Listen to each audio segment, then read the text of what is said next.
एक बार महात्मा बुद्ध किसी नगर से गुजर रहे थे। बुद्ध की नज़र एक कपड़े के व्यापारी पर पड़ी जो दुखी और हताश दिखाई दे रहा था। बुद्ध चलकर उनके पास गए और पूछा कि हे बंते, तुम इतने उदास क्यों हो? अगर तुम मुझे अपनी चिंता का विषय बताओ तो मैं तुम्हारी कुछ मदद कर सकता हूँ। कपड़े के व्यापारी ने बुद्ध को प्रणाम किया और उनको अंदर बुलाया। उस व्यापारी ने कहा, जब से मेरी पत्नी की मृत्यु हुई है तब से मेरे घर में मेरे छोटे बच्चे की देखभाल वाला कोई नहीं है, इसलिए मैं हमेशा उसको अपनी दुकान पर लेकर आता हूँ। लेकिन मेरी दुकान पर आने वाले हर ग्राहक की पगड़ी को उछालकर फेंक देता है, कभी कभी उनका झोला उठाकर बाहर फेंक देता है। मैंने उसको बहुत समझाया, डांटा, लेकिन यह नहीं समझा। इसकी इस हरकतों की वजह से मेरे सारे ग्राहक खुद को अपमानित मानकर वापस चले जाते हैं। बुद्ध बोले, मैं तुम्हारी सहायता कर सकता हूँ, पर तुम मुझे वचन दो कि मैं जो भी करूँगा उसमें तुम दखल अंदाजी नहीं करोगे, ना ही कोई प्रश्न करोगे।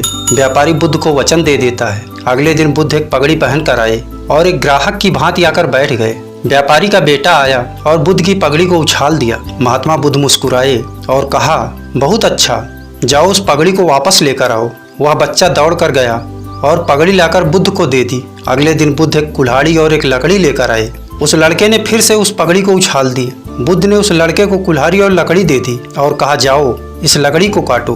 व्यापारी को थोड़ा सा डर लग रहा था कि कहीं उसके लड़के को चोट नहीं आ जाए, लेकिन उसको अपना वचन याद था। 7 दिन तक महात्मा बुद्ध कोई न कोई नया काम लेकर आते और उस लड़के से करवाते। शीघ्र ही वह लड़का भूल गया कि उसको किसी की पगड़ी उछालनी है। व्यापारी बहुत खुश हुआ और बुद्ध को धन्यवाद दिया। मुझे पता है कि इस कहानी का और मन को वश में करने से विशेष कोई संबंध नहीं है, लेकिन पहले आप इस तर्क को समझ लीजिए। अगर हम अपने मन को अपने हिसाब से काम नहीं करवाएंगे तो मन अपने हिसाब से काम करेगा। मन वश में हो सकता है यदि हम मन को अपने अनुसार चलाएं। मन 2 तरीके से, एक मन अपने हिसाब से काम करता है या दूसरा मन को हम अपने हिसाब से काम करवाते हैं। बुद्ध से मिलने से पहले उस लड़के का मन और दिमाग अपने हिसाब से अनियंत्रित रूप से काम कर रहा था, लेकिन बुद्ध ने उस लड़के को अपने अनुसार काम कराया, जिससे उसकी आदत ही बदल गई।